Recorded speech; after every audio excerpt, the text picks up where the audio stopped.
Hi, and welcome to WesternU Studio Live. My name is Tom Fox. I'm the Director of Outreach for the College of Osteopathic Medicine. And with me tonight, my co-host, Angela Alston, second-year medical school student. And joining us, our guest from the class of 1983, author of String of Perils, From Hobo to Dio, Dr. Herman Bell. Dr. Herman Bell, thank you for joining us. Thank you for having me. So, I think one of the questions that I wanted to ask you, first we'll go into the book, but we're here to celebrate Black History Month, and you are the very first African-American graduate of this institution. And I got to tell you, I've seen the class pictures, and I was wondering, when you first started here, did it dawn on you that you were the first? Yes, it did. Yes, it did. We had a chance to meet earlier, and when you have a class of 54, you kind of know that you're the only one. It's kind of hard to not see it, but I had a very warm group that I was with, and so we were like sisters and brothers throughout the whole term. That's fantastic. And the question that I wanted to add on to that was, the pressure that the students are under, did that add additional pressure to you? Well, yes, it did, because it was one of those things where, okay, you're the only one here, so you're going to have to do very well. We know you did well to get here. So let's see if you can carry this, this class load. And you don't realize what the load is until about the third week when you get ready for exams, and you find out that there's no review like you do in undergrad.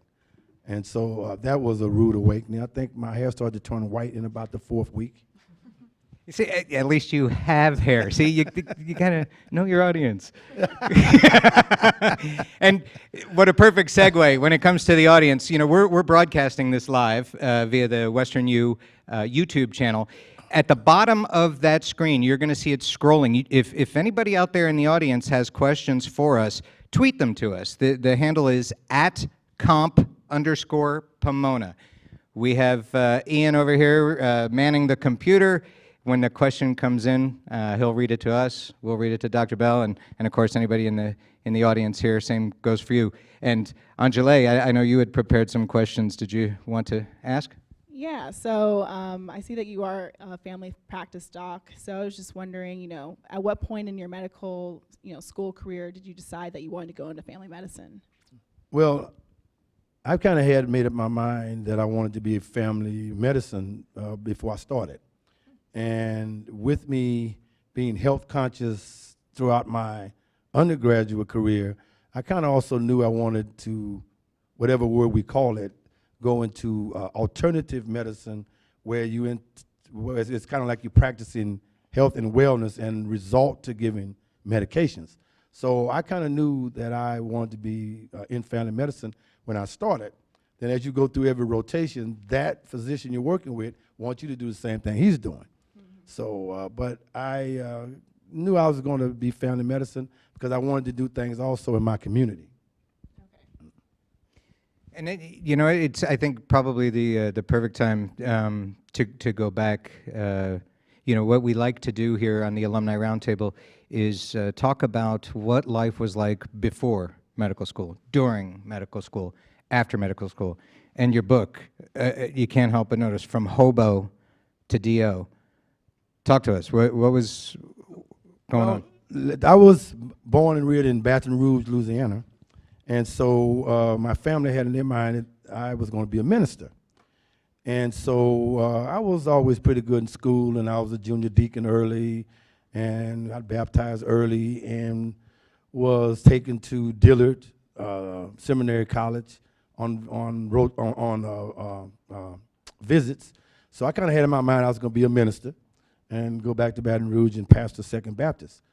So I was always in school. I was one of these people where I love science, and I'm going to learn everything, so I know everything, so nobody could debate with me.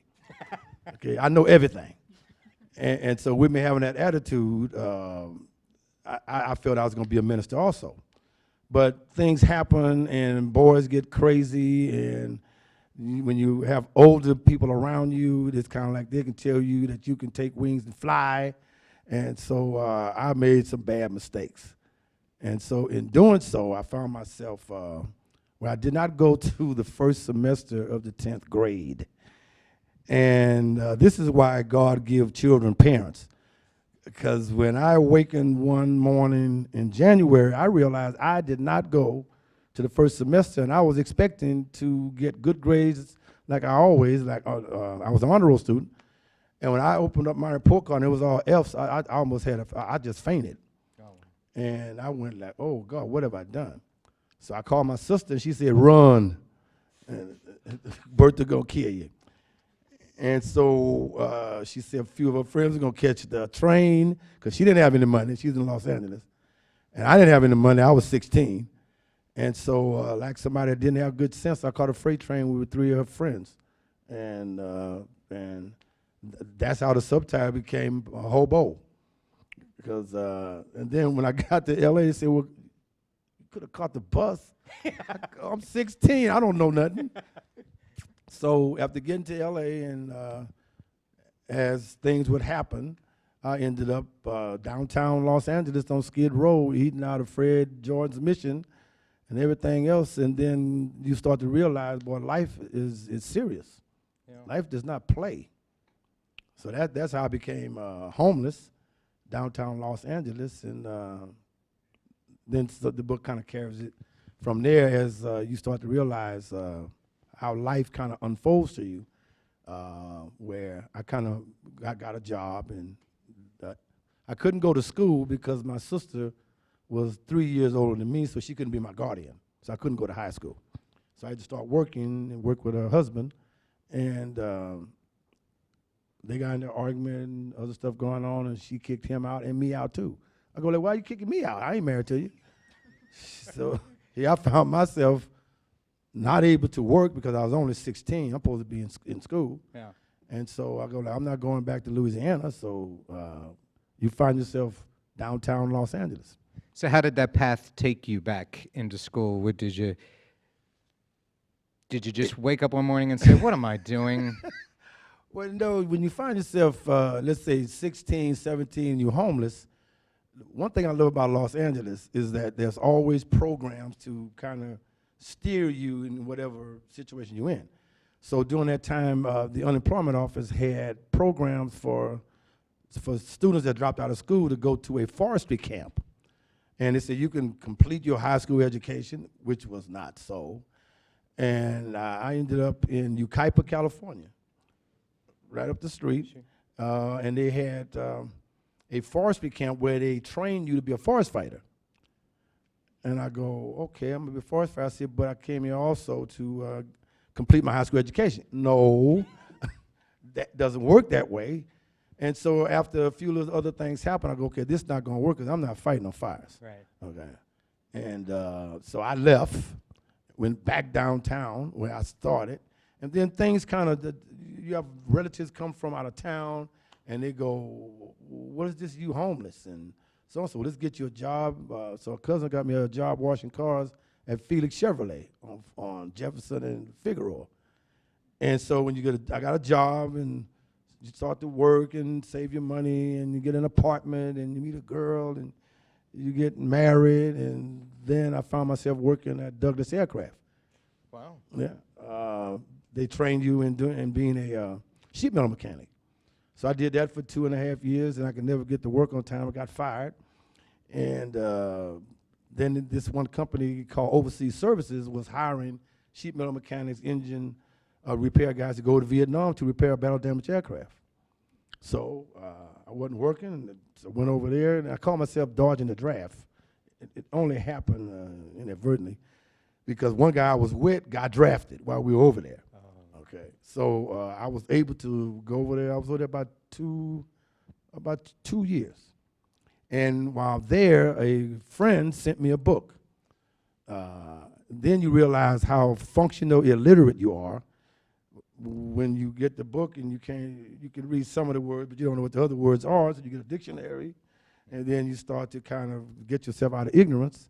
And the book was called Sex and Racism in America by Dr. Charles Calvin Herman.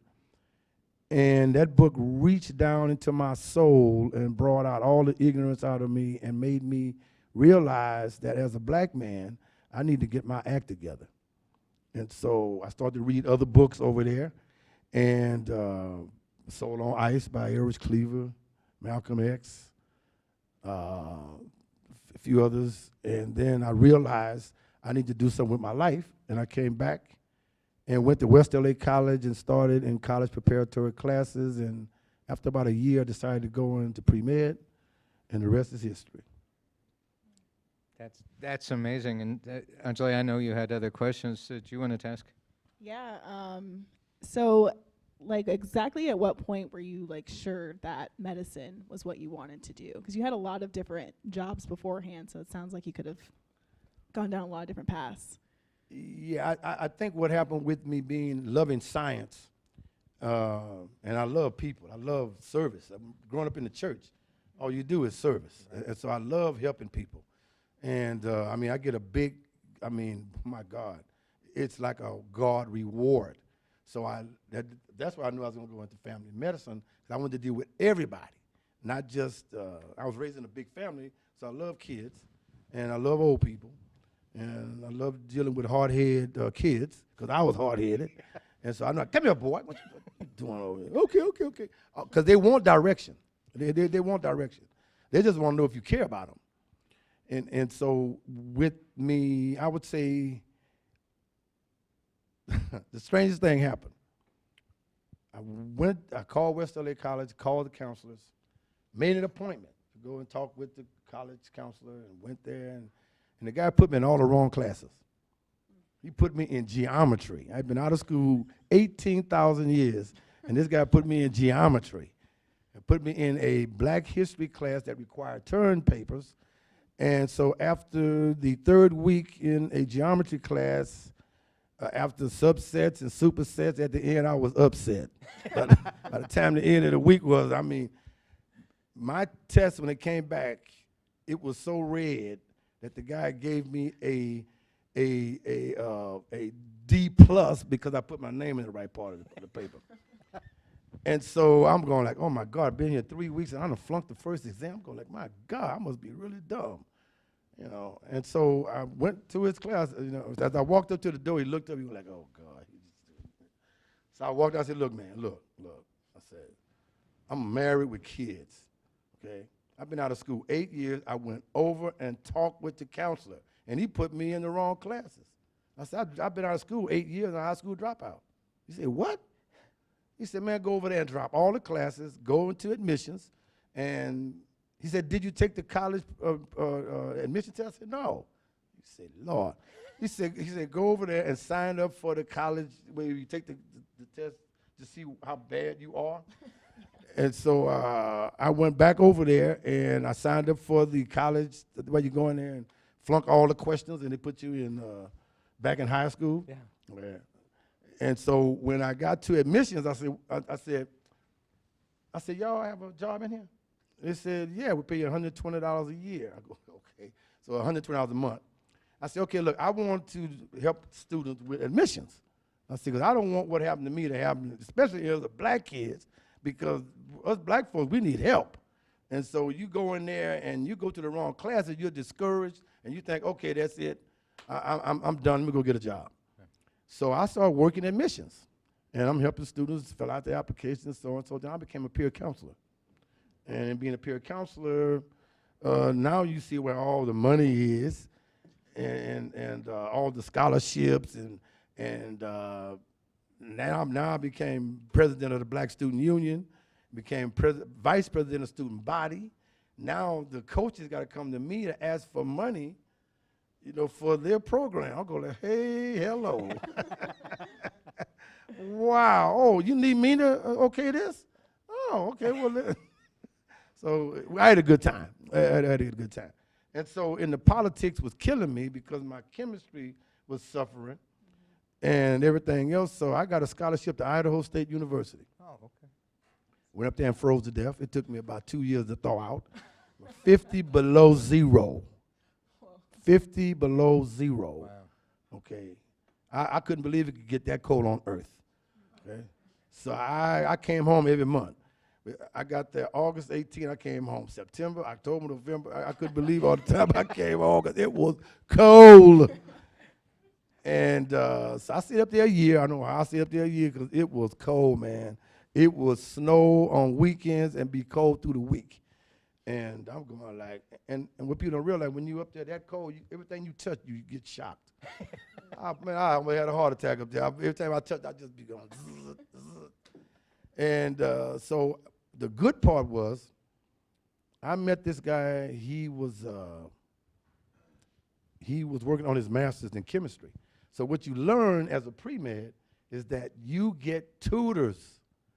And that's where I really learned chemistry, was when you sitting at night with somebody that don't know, and they say, okay, here's why you don't know.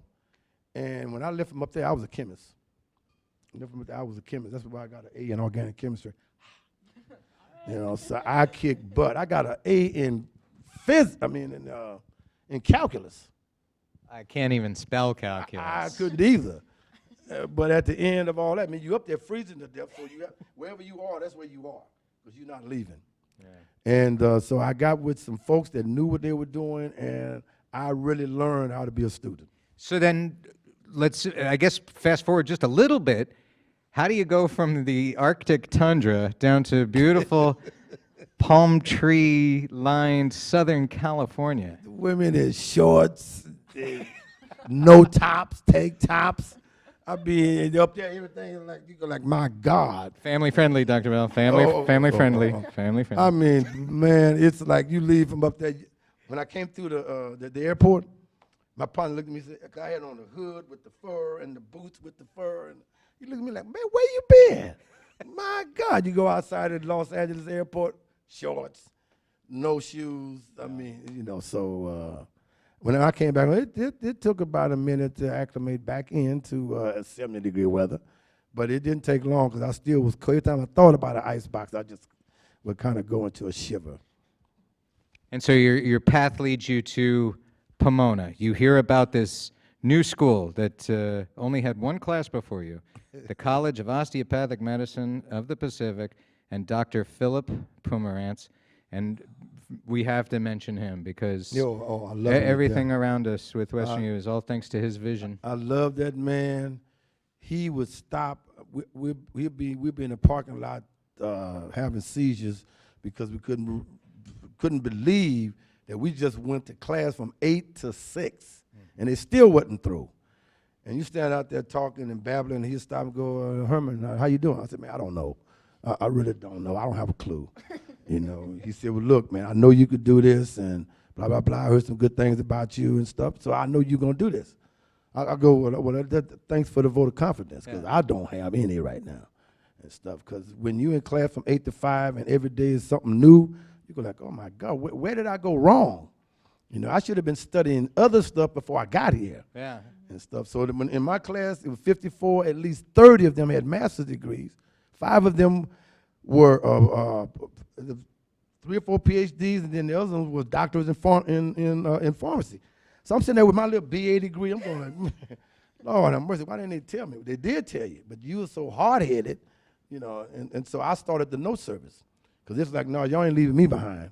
I'm going to know everything. I ain't sleeping. I ain't eating. I'm going to learn this, and I got through it. Now, is this common? Like, does this still happen today? You get through the first week and you're crazy? Yeah, yeah, it's still that way. Because our first class is medical gross anatomy, and so it could be very overwhelming. So I definitely had that feeling, and I'm sure others did as well. Oh yeah. I was the president of the science club at West LA College because I was the vice president of student body. So I would get professors from UCLA, USC to come and talk to our science club once every 2 weeks. And so they would have you go to the school, and you go with the second or third year students, and you go through the cadaver class, and you go to a couple of classes and so on. So nobody said you're in class from 8 to 5. So you better know how to take notes. Nobody never said that. They never said that. You know, and so when you start medical school and these people are talking and you know, you kind of taking notes, then all of a sudden you take a break, you come back, it's a different lecture, you kind of take notes. And you go like, wait a minute. And then you nodding and nodding and nodding. At the end of the day, you got scribble, scrabble, a couple of words you could kind of make out a little bit, and the. And I'm going like, man, we got to do something here because this is insane. There's no review. There's no review. In undergrad, you have a review. Not in medical school. You know, they expect you to know this stuff already. So when was the aha moment? Was it the end of first year, beginning of second? When did you go, I'm getting this? Okay, that's a good question. Last Thursday. Yeah, because you always feel like you're going to flunk. I mean, you wake up every morning, I've missed the test every morning. I'm jumping up and, oh, God, my heart, it's amazing I made it through. Really? It's made with ulcers, heart attacks. You wake up every morning, you miss the exam every morning. I didn't eat for a week. If it wouldn't have been for Mickey Pryor and Teresa Denny, God bless their souls, I'd be dead. I'd be walking around with one of the cadavers on the table because I was not eating. You can't eat. You ain't got time to eat. You 400 years behind in medical school. This is why they all need to be happy that there's pizza over there, because we're feeding They them. don't have time to eat. They don't have time to eat. Well, that's why they all ate so fast. Look, nobody's eating Look it. at him. He over there sucking his thumb right now. See? Okay, That's dessert. So, yeah, that's dessert. You know, let me see if I can get some of this doggone dirt out between my teeth there for get a little different flavor here. Okay, so back to Dr. Pomerantz. Yes. Your favorite story. Favorite Dr. Pomerantz story. Favorite story. Me and my little group, we in the little conference room, we going over some stuff, and it was Dr. Pomerantz's birthday. So they got him real good and wasted. They got him good and wasted. So as he was trying to come out of his office, here we all in my class, there's about 8 of us, we all in there, and so he stumbled in and go like, oh God, you know, I gotta look like presidential here, you know. Too late, busted. You know, we're gonna add a little bit to it, you know. So then we went back in the room where the other wine he didn't drink was still there, so then we got wasted. Well, man, I ain't never got drunk at a study group, okay? We got drunk. I'm not gonna say his name, but our histology professor, he's a little wasted too, and so we get in my Volkswagen.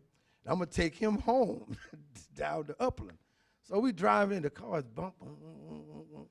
I'm on a flat and don't know it. I'm on a flat. We get to where he's out there, we get out, look, you're on the flat. I said, well, I ain't got, I'm broke, I'm a student. Yeah, I ain't got no money to fix a flat. I'm gonna have to drive it back to the school and find a tire. I mean, that was a good, I did not make that up either. That was a good one.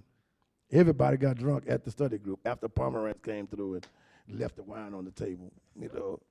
Very nice, very nice. Which also reminds me, next Wednesday, the 28th, 5 o'clock, is the Celebration of Life right here. Yes. And so I wanted to mention that because I'm looking forward to hearing all the stories that people have. What people don't realize, the infinite wisdom of Dr. Pomerantz was he knew that there's no way you could open up a DO medical school again without it being connected to something else, okay? So he created a graduate college. Now, nobody, SC hadn't thought of that, okay? So he had that futuristic wisdom that is just where we are today. It's just unbelievable. Yeah. We just want to go to medical school, okay? And then he was building a graduate university. You know, and I mean, you see him be walking down the old mall that it used to be right there, and he'll have people that's donating, and he'll be talking about, yeah, you know, we're gonna have the ivory tower over here, and we just so we'd be looking at him like, what are you talking about? You know, but all along he was talking about where these buildings were gonna be. And to be just a medical student, and all of a sudden around the end of the second year, you start to realize this man got vision. You know, he got vision because he knew with the way that the allopathic dynamics were, that there's no way you could have just a school standing by itself. So he had to build that centerpiece and then everything else around it to protect it. Yeah.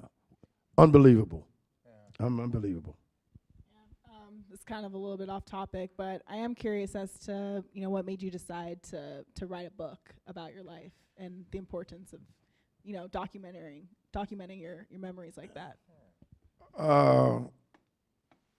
You have friends that know you that say, look, you need to write something down, even though you weren't planning on all of this payrolls and stuff, but you need to write this down. I'm not writing down all my misery, all these, mistakes I've made and I've found.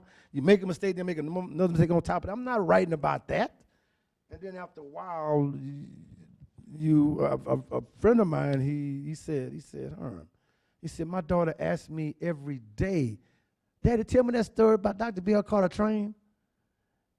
And one day it just hit me.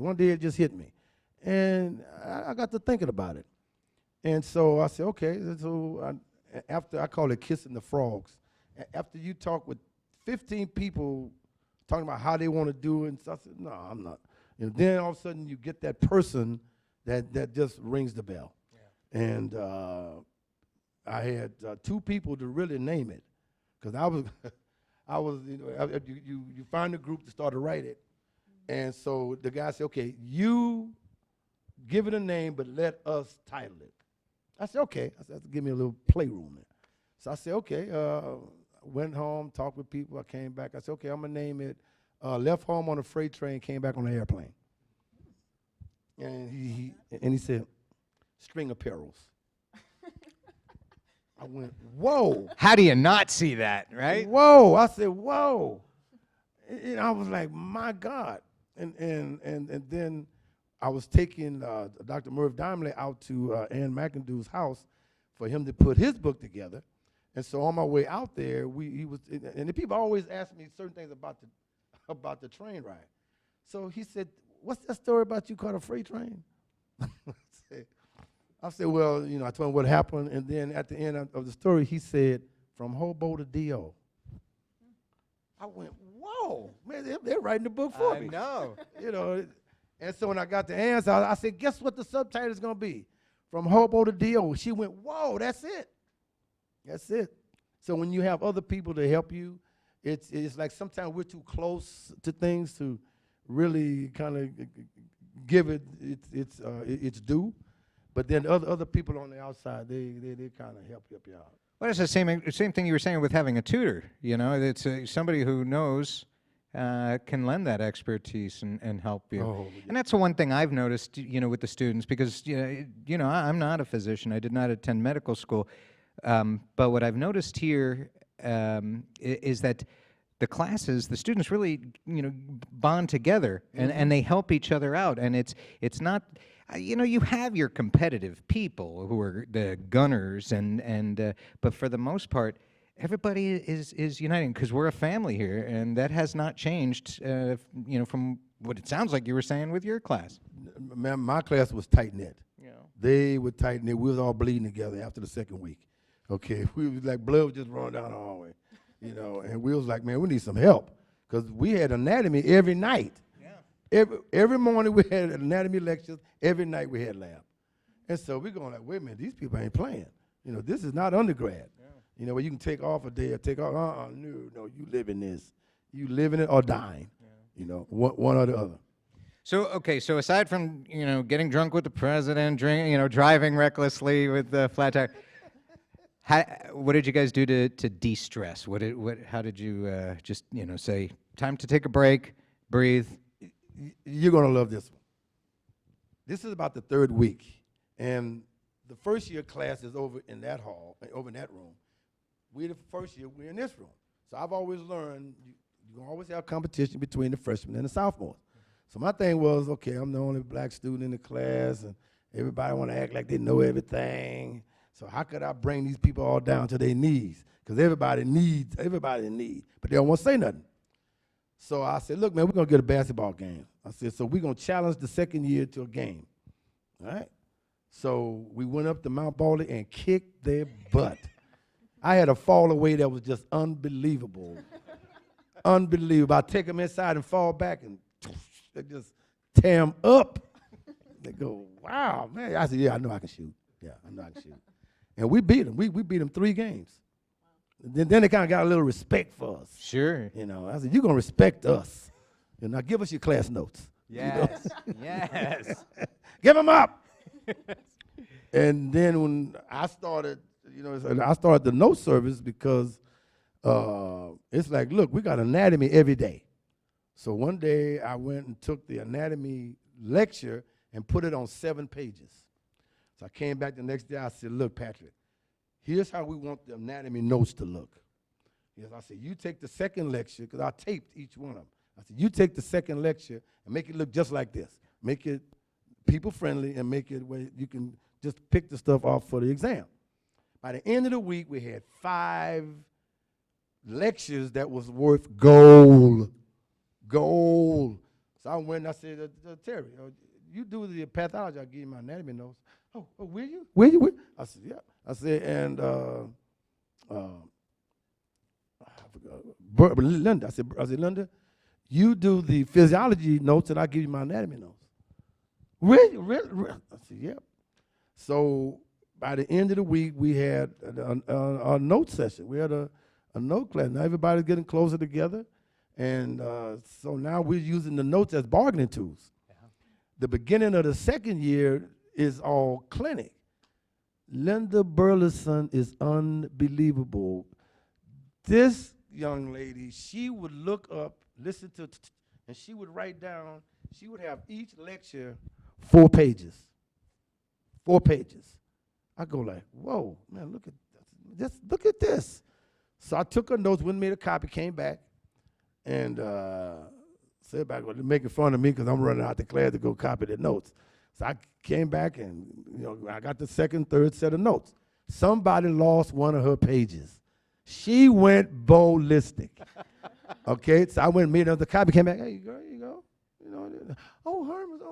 She said, I said, dude, let me just take care of the notes. Dang, nobody get my notes but Herman. Note service began. That girl was unbelievable, man. She would be up 8 hours. She would be, and it was legible. She had got so good, she started drawing little pictures on the side. Yeah. Okay, I'm going like, this girl is unbelievable. Her notes right now is archived. And so when somebody lost her page, that's when I became the note service person. Okay? And I started charging them. Charging them. What's the going rate? The going rate, $5 a page. Nice, I started enterprising. Charging them. So at the end of the week, I gave Linda $50. She said, where this come from, girl? From your notes. She said, you charging people? I go, yeah, I'm black. We got a profit sharing program. My neighborhood, you charge for everything. What you talking about? Yeah, $50. She was like, whoa. I said, just keep writing. You keep writing and I keep copying. So that's how me and her formed the note service. That's where you see us in the book. You see us standing up there. And we got an award, and they tricked us. We didn't know they was going to give us an award. So my partner, Stephen backed me, said, man, he said, look, they're going to have a little thing down there. We're going to discuss how we're going to kill the microbiology instructors at lunch. Let's go grab a sandwich, and then we're going to go back downstairs. And so I go, okay. So I'm thinking we're going down to discuss how we're going to kill the microbiology instructors. And so we go in there, and we're sitting down, so somebody got up and go, well, we're all here so that we can honor Herman and Linda for making us all pass these crazy classes, and we just want to let you know how much we love y'all. And that's why we standing there looking like, what? And so they gave us a plaque. Wow. And my class was dynamic. They were a tight group. Very nice. Tight group. We'll go to like the third years. We who are out rotating. Tell me the absolute worst rotation you ever did. The worst rotation I ever did was psychiatry. My God. I mean, they sitting, I'm falling asleep, man, I'm hitting the, who could sit up and talk all day, going round and round and round and round, and then you're dealing with the children, you're dealing with the adults, you're dealing with some real psychiatric people, and it's like, well, how do you know what medicines to give them? You know, so I was I was like, boy, y'all good. And they was getting paid $1 million a minute. I'm going like, now I got to see 50 people at Medicare, you know, or Medicare to make that amount of money. And you're only getting $5 for a page of notes. Yeah. Except when they lose a pair. When they lose a pair, then it's $10. Oh, yeah, premium. Yes, I get that. It's $10. So psychiatry, now you knew you wanted to be in family med, so was that your favorite rotation, or did you have one that stood out that you might have said, you know what, maybe I might look at this route? I had 2 favorite rotations. And also because we did rotating internships. I don't know what they're going to jip y'all out of with this other program they're going to have y'all going through. But, okay, maybe I shouldn't have said that like that. But anyway, I'm an alumni. You can't take it back. I love delivering babies. I love OB. But I found out I am not the one to wake up after 2 o'clock. Okay, you're going to deliver yourself if you call me at 3 o'clock in the morning. No, Lord, I'm out on Mars somewhere. I am not the one to wake up and like anybody or remember anything. So delivering, I love OB. Love it, love it, love it. But the other one, I almost went into surgery. I almost went, because this one guy almost talked me into surgery. Really? Oh, man. The guy said, you got small hands, you know, and you good, everybody love you. And what he would do is 5 minutes before the anesthesia wear off, he walked away from the table. Herman, close it. I'm like, oh, God. Yeah, have you ever lost 5 pounds in about a minute? No. Everybody looking at me like, you gonna let him close? You know, he one of us. We don't know nothing. He sure don't know nothing. And I'm going like, oh my God. So the anesthesiologist goes, you can do it, go on. You know, and he show you how to do the intra-articular, you know, bringing the skin together and so and so. And right when I did the last stitch, the patient will wake up. Oh God, Jesus Christ. You know, but I love it because them surgeons challenge you. Oh my God, do they challenge you? And I did that for a whole month, and I got good at it. Yeah. You know, but I was not the one to be waking up at 3 o'clock in the morning. Yeah. Ain't no way. Then you find out anesthesiologists can't drink. They can't drink. They lose their license. Yeah. So if they were alcoholics, they better act like they ain't. You know, because they might be called at any time. Sure, yeah. So you can't, you know, they can't have alcohol at all. Wow. So family practice. I can drink anytime I want to. Yeah. Yeah. I guess that's one of the perks. Do you have any cool patient stories from after med school once you finally got into practice and you were a fully licensed physician and treating people on your own? Well, since we're talking national, we have to talk on the side that way. I can tell you the whole story. You know, but Missy, you always have these, you talking to this patient, and you're gonna, save his life, and so and so, and they go, oh yeah, man, I really like you, man. You smart, you best doctor ever had. You got $5? I go, what? Nobody told me that they ask doctors for money, in the clinic. You got $5? I go, oh, okay. I go outside. I said, am I supposed to be giving them money? But they're going to ask you. They're going to ask you for money in the parking lot, in the room, and everywhere else. They're going to ask you for money because you're rich, even though you didn't get paid. Yeah. Your Medicare check didn't come in, and you're looking at your workers, and they're looking for a check, and you say, hey. They send me a bunch of denials. Yeah. And that was a rude awakening. When you get you think it's checks, and it's a sheet of denial. Yeah. I'm like, wait a minute, I saw these people. I saw all 400 of them, and zero. Yeah. That's a rude awakening. I think that's why a lot of people going into specialties now. Right. And stuff, where they get, $1 million for one visit. $1.5 million. Five. Yeah, okay. Well, yeah. So let me ask you this then. What was the moment that you went, I'm so glad that my journey led me here. This is why I wanted to be a physician. Yeah. all the time, because when you're sitting there listening to the doctors talk, you want to say, why would people want to come to see me? And being tutored and tutoring, you learn how to take a situation and make it concise and explain it. Like when I'm talking to a man, I use the car as an example. If I wanted to drink water, I said, here's your radiator needs 5 gallons. You put 2 gallons in. How far can you go? You go, oh, is that why I need water? He gets it. But I use their world to explain, here's how bad I need this. Your house is 80% water. You can't wash, cook, clean, flush your toilet, brush your teeth, take a bath. You need water just as bad as your house needs water. Oh, is that why I need water? Because I hate water. When you drinking the wrong water.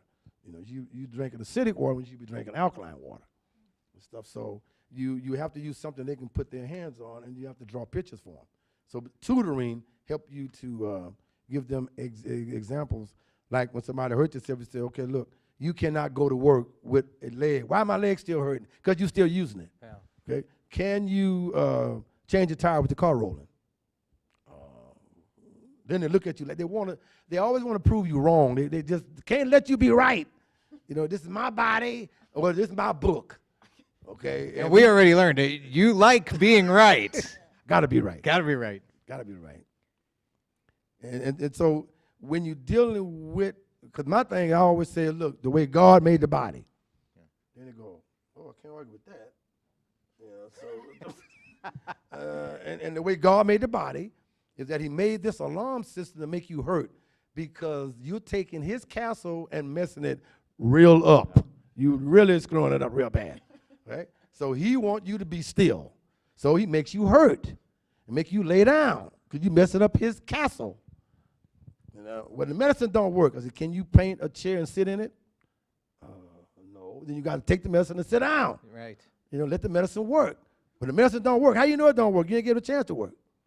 So I argue with him. No, I drink water. No, you don't drink water. Oh, he challenged me. What kind of doctor did tell me I ain't do something? You didn't do it. And then I put that ghetto voice on him. You didn't do it. Oh, okay, I didn't. Okay, I ain't gonna lie. I know you lie to me, I'm gonna lie to you. That's wild, because I mean, from the beginning of us talking tonight, it went full circle. Mm-hmm. You were in need of the tutor, and then the student became the teacher. Mm-hmm. And that's beautiful. And as a graduate, now you come back and you share with the new generation of DOs, the future of healthcare. Yeah, and I mean, every time I come to this campus, I know I hope people can feel my love for them, you know. And I just met you, you know. But look how long it took you to go through this. I mean, my God, all you did was let the people tell you, you can't do it. You can't do it. I know a doctor's son didn't get in. How you going to get in? Shut up. So they're telling you constantly, you can't do it. You can't do it. And then you go like, oh, I can do this. Yeah. Then you get that coat on. I'm sleeping in this sucker. You know, you ain't getting me out of this coat. It took me 15 years. And like they tell me, why you call you a doctor? Because it took us 15 years to get the name. My first name, Doctor.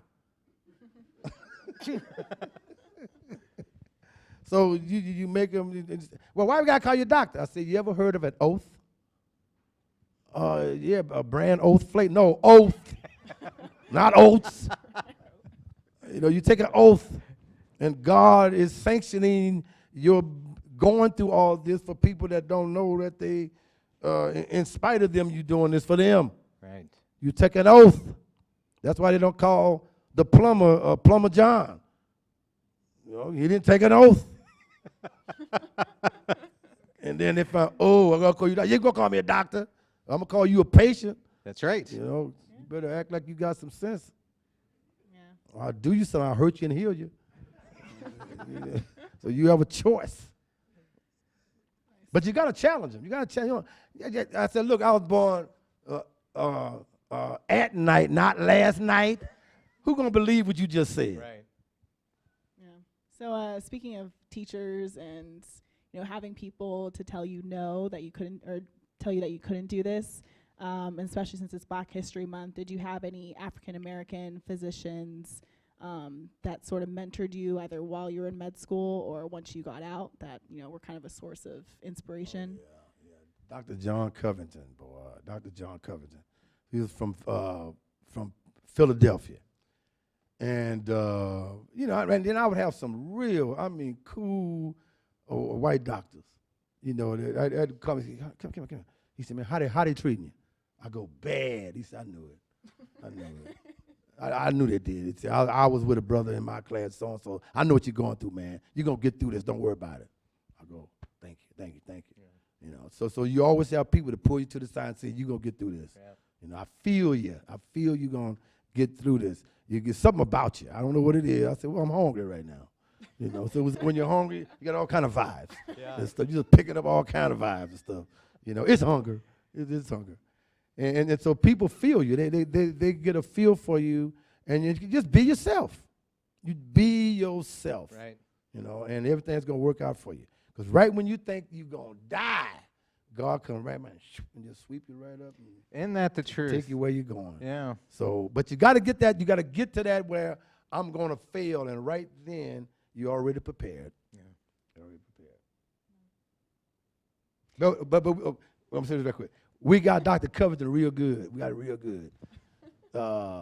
He had come from Philadelphia and came. He was teaching at the school, and then he took over one of the clinics in South Central. So I was working there. He got me to work there and stuff. So they said, look, this is his birthday. So what we're going to do is his fraternity in Philadelphia said, look, we're going to make it look like he coming back to do a lecture series on something. And we're just going to make it a surprise birthday party. So he going through all this stuff, beating his head together, trying to get a lecture together to go back to Philadelphia and talk about California and how much he done thrived and all this other kind of stuff. We just laughed. So we got to the restaurant in Philadelphia, and he's up to talk, so then us at the clinic in L.A., we come walking from the side, out, and he just look at Herman? And then everybody go, he's a John good fellow. And then, oh, man, it was his birthday. Yeah. So we got him real good. Sir, are you a fan of practical jokes? I'm just going to follow it away. I ain't telling you nothing. I'm asking for a friend. Because probably ain't nobody out there and stuff, and we probably ain't on internet TV. I don't know. Because I know you well. Yeah, are you going to OPSC this weekend? Yeah. Oh. Yeah, I got to go. Hello, front desk. Yes. This is Dr. Herman Bell. 3 a.m. wake-up call. I love waking up at 3 a.m. Oh, I'm going to be down in Motel 6. I'll fix you. You going to call somebody else. See, you know what? We have to wind this down because I could sit here and talk to you for 2, 3, 4 hours, and ever since I met you in Orlando a couple years ago, and we've been talking about this and getting you back, I've just been so excited. And ask everybody. I've been. Oh, I know.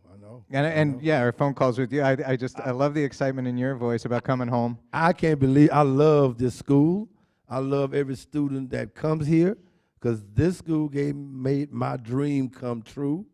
When I decided to become a physician, I just couldn't wait. I felt as though this is my calling, and this profession called me. This profession. I love that hands-on and the mentality of health and wellness. And I just love it. Best decision I made was to become a DO.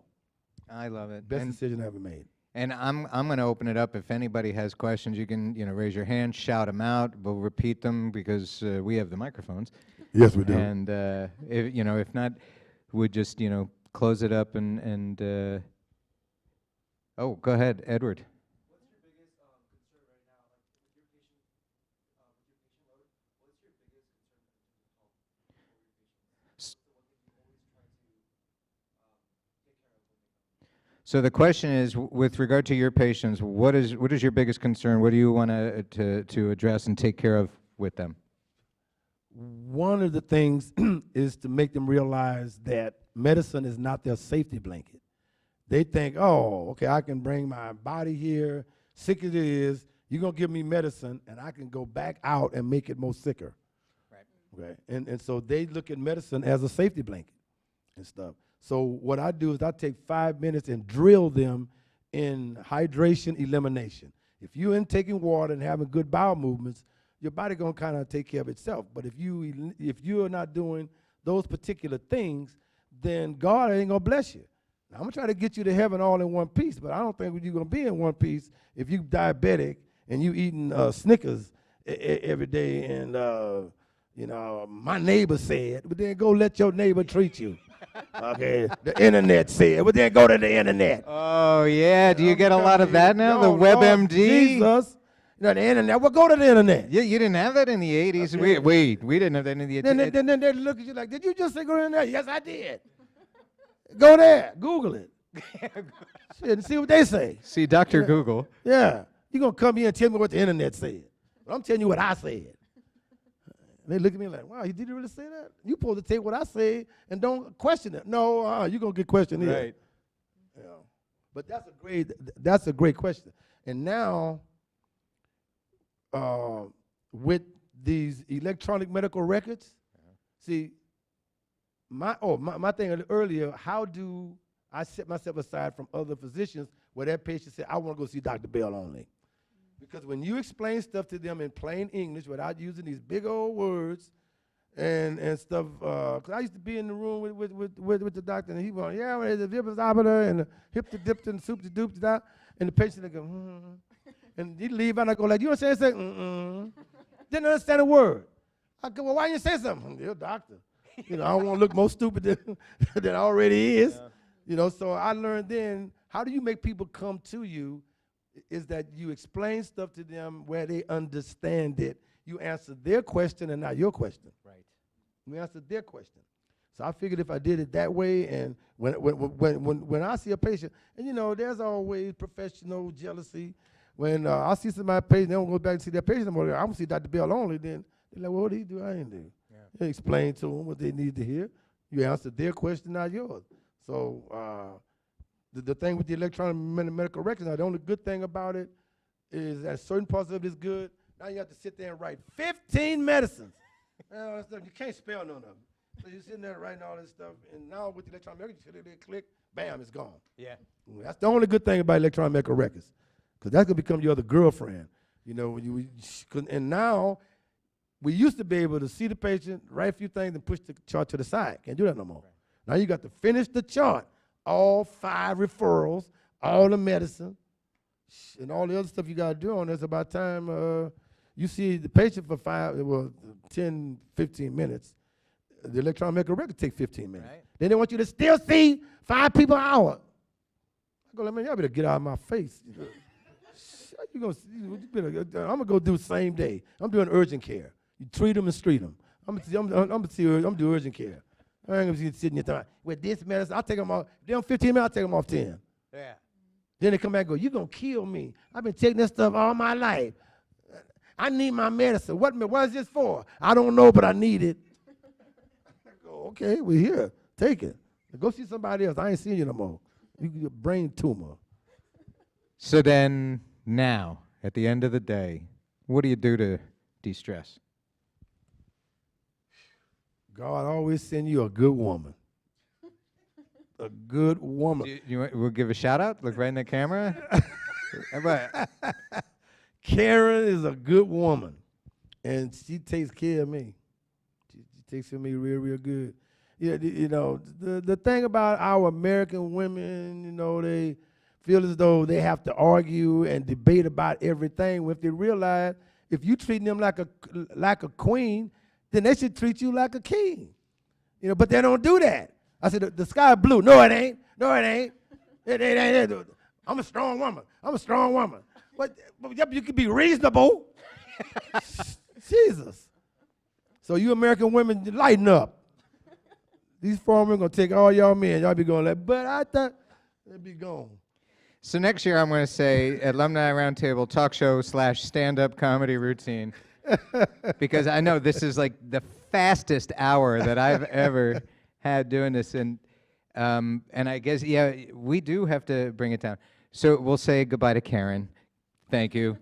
And you know what? The whole Queen and King thing. I'm blessed, and I can say Yvette is my queen, and we get the whole thing.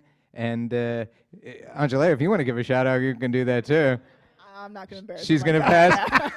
I treat him well. I treat him well. All right. He going to treat you well. Exactly. There Well, you go. There you go. I want to thank the students who are here joining us. I want to thank Michael Bradford, Joe Murillo, the CMS staff, AV crew.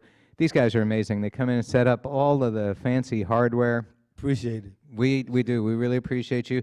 Guys, thank you. And a nice round of applause for Dr. Herman Bell.